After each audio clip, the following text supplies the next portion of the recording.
आज जो पार्लियामेंट में वक्फ अमेंडमेंट बिल पेश किया जाएगा, टेबल किया जाएगा, उस सिलसिले में पहले ही all India Muslim personal law board और तमाम मुस्लिम ऑर्गेनाइजेशन इस बात को वाज़ेह कर चुकी हैं कि ये अमेंडमेंट्स हम लोगों को काबिल कबूल नहीं हैं, क्योंकि ज़ाहिर बात है वक्फ by the Muslim and for the Muslim है, और उसमें अगर मुसलमानों ही की राय को इनकॉर्पोरेट ना की जाए, ना किया जाए और उनके सजेशंस को ना माना जाए, तो भी जाहिर सी बात है ऐसे अमेंडमेंट्स का बेमानी हो जाते हैं, इसका कोई फ़ायदा बाय एंड लार्ज नज़र नहीं आता है। तो लिहाजा हम सबकी डिमांड तमाम मेंबर्स ऑफ पार्लियामेंट से ही है कि इस बात को यकीनी बनाएं कि ये पार्लियामेंट से पास ना हो, और जो वक्फ एक्ट ऑलरेडी मुल्क में लागू है वो मोर देन इनफ है for the better management and for the better protection and development of Waqf properties. Sir, तमाम राजनीतिक दल व्हीप जारी करके कहीं न कहीं विधेयक के खिलाफ आ रहे हैं। नहीं, जाहिर सी बात है जो भी पॉलिटिकल पार्टीज़ हैं जिन्होंने भी व्हिप जारी किया है, ये उनका अपना जाहिर सी बात इख्तियारात हैं, उस सिलसिले में हम लोग क्या कहें। लेकिन जो लोग भी ये समझते हैं कि हक़ और इंसाफ का क्या तकाजा है, और वक्फ जो कि मुसलमानों के लिए है, bye the Muslim for the Muslims हैं, उसमें अगर मुसलमानों की राय को और मुस्लिम ऑर्गेनाइजेशंस की सजेशन को इनकॉर्पोरेट ना किया जाए, तो जाहिर सी बात है इसका क्या फ़ायदा होने वाला है। ये बातें सभी के सामने अब वाज़ेह हो चुकी हैं। Sir, all India Muslim personal law board के प्रवक्ता सैयद कासिम रसूल इलियास ने कहा है कि जिस तरह से यह बिल लाया गया है किसी भी लोकतांत्रिक व्यवस्था में यह गलत तरीका है। जिस तरह से जेपीसी का संचालन किया गया है वह गलत है। समिति में अन्य सदस्यों को नहीं सुना जा रहा है। यह बिल संविधान विरोधी है, यह भेदभाव पूर्व बिल है। नहीं, ये बात सही है कि जिस तरीके से हम लोगों ने तमाम बातें पर्सनल लॉ बोर्ड ने भी और मुख्तलिफ मुल्क मुस्लिम ऑर्गेनाइजेशंस ने कमेटी के सामने रखी, तो मीटिंग का मकसद ही यही हुआ करता है, कंसल्टेशन का मकसद ही ये हुआ करता है कि जो बातें कंसल्टेशन में आई हैं और जो राय स्टेक होल्डर्स की तरफ से आई है उनको भी सुना जाए, और न सिर्फ ये कि सुना जाए बल्कि उनको भी कानूनी शक्ल दी जाए, जो कि अफसोस की बात है नहीं हुआ है। देखिए, ऑल इंडिया शिया फसला बोर्ड ने बाकायदा अपना बयान पूरी तरीके से वादे कर दिया है, और जेपीसी के सामने भी अपना पक्ष ऑल इंडिया शिया फसला बोर्ड ने रख दिया है। जिस तरीके से बिल को आज टेबल किया जाना है और 8 घंटे इसके ऊपर बहस होना है, तो अभी देखते हैं, बिल को आने दीजिए। बिल आएगा तो बिल आके देखते हैं कि इसके अंदर क्या होता है, क्योंकि अभी तो हमारे सामने कोई चीज़ है ही नहीं। जब हमारे सामने कोई चीज़ है ही नहीं तो हम चर्चा काहे की करें। ऑल इंडिया शिया फसला बोर्ड ने बाकायदा जो सुझाव दिए हैं वो सुझाव ऑल इंडिया शिया फसला बोर्ड के पास मौजूद है। हम देखते हैं कि उस सुझाव को माना गया है कि उस सुझाव को नहीं माना गया है, या उस सुझाव को नज़रअंदाज किया गया है। लिहाजा अभी बिल आता है, बिल आने के बाद में हम देखते, फिर हमारे पास बहुत से रास्ते हैं। ये नहीं है कि आज अगर तो बिल पास हो जाता है तो आज सारे रास्ते हमारे पास ख़त्म हो जाते हैं।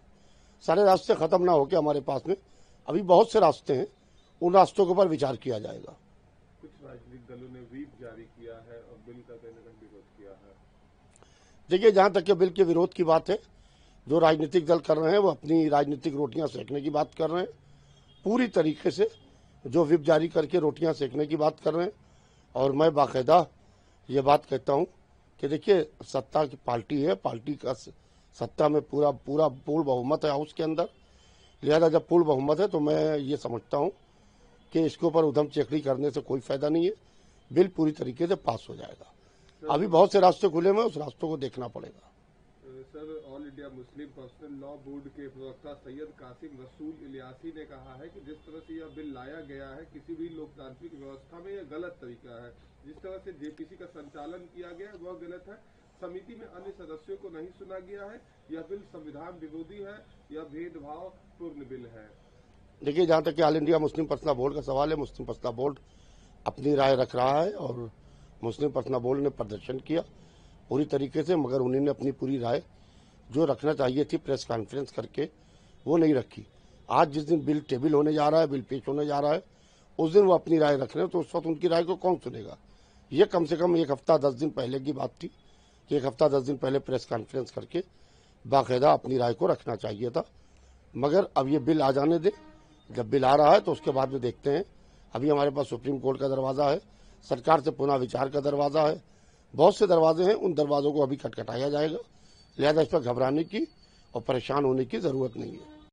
मैं उम्मीद रखता हूं कि इंशाल्लाह वक्फ संशोधन बिल पार्लियामेंट में आज पास हो जाएगा और मैं खुदा से यही दुआ करता हूं कि अल्लाह इसको पास करा दे ताकि मुसलमानों की गुर्बत का खात्मा इस बिल के जरिए हो जाए। चूंकि हमारे बुजुर्गों ने वक्फ की थी ज़मीनें, इसलिए वक्फ की थी कि गरीब, कमज़ोर, लाचार, यतीम, बेवा मुसलमानों की इससे होने वाली आमदनी से मदद होगी, उनकी खुद किफ़ालत होगी, उनकी तरक्की होगी, उनकी फलाह व बहबूद के लिए काम होंगे, उनके जन कल्याण पर ध्यान दिया जाएगा। मगर ये सब ना होकर के वक्फ बोर्डों के चेयरमैन, मेंबरान और संबंधित अधिकारियों ने भूमाफियाओं से मिलकर के करप्शन किया, खूब वक्फ की जमीनों को लूटा, खसोटा और वक्फ की जमीनों को बर्बाद कर दिया। अब उम्मीद जगी है कि वक्फ संशोधन बिल आने से इन तमाम चीजों पे रोक लगेगी, लगाम लगेगी और जिस जायज मकसद के लिए हमारे बुजुर्गों ने खैर के काम के लिए हमारे बुजुर्गों ने जो ये जमीनें वक्फ की थी, उस जायज मकसद में खर्चा किया जाएगा और उसमें लगेगी तो उसमें एजुकेशन है, फलाह बहबूद के काम है, वो सब काम होंगे। और इससे जो लोगों मुस्लिम पर्सनल लॉ बोर्ड और खास तौर पर ओवैसी साहब मुसलमानों को डराने धमकाने का काम करते रहे और उन्होंने मुसलमानों के दरमियान बहुत गलतफहमी पैदा की और ये कहा कि मस्जिदें छीन ली जाएंगी, मदरसे छीन लिए जाएंगे, खानकाहें छीन ली जाएंगी, जबकि इस संशोधन बिल से ऐसा कुछ होने वाला नहीं है। मैं मुसलमानों को यकीन दहानी कराना चाहता हूं कि वक्फ संशोधन बिल से न डरने की कोई जरूरत नहीं है।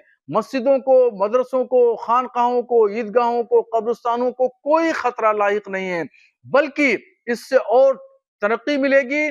और मेरा दावा है कि अगर वक्फ की प्रॉपर्टीज से होने वाली आमदनी जायज तरीके से गरीब, कमजोर मुसलमानों के लिए खर्चा की जाए तो मेरा दावा है, चैलेंज है कि पूरे हिंदुस्तान से कोई भी मुसलमान गुर्बत ज़्यादा नहीं रह जाएगा, मुसलमानों की गुर्बत खत्म हो जाएगी। चौराहा पर मुसलमानों और बुर्का पोश खवातीन जो भीख मांगती हैं वो भीख मांगती हुई नजर नहीं आएंगी, सब अपने पैरों पे खड़ी होंगी, खुद कफील होंगी। इसलिए मुझे उम्मीद है और कवी उम्मीद है कि इंशाल्लाह ये बिल पार्लियामेंट में पास होगा।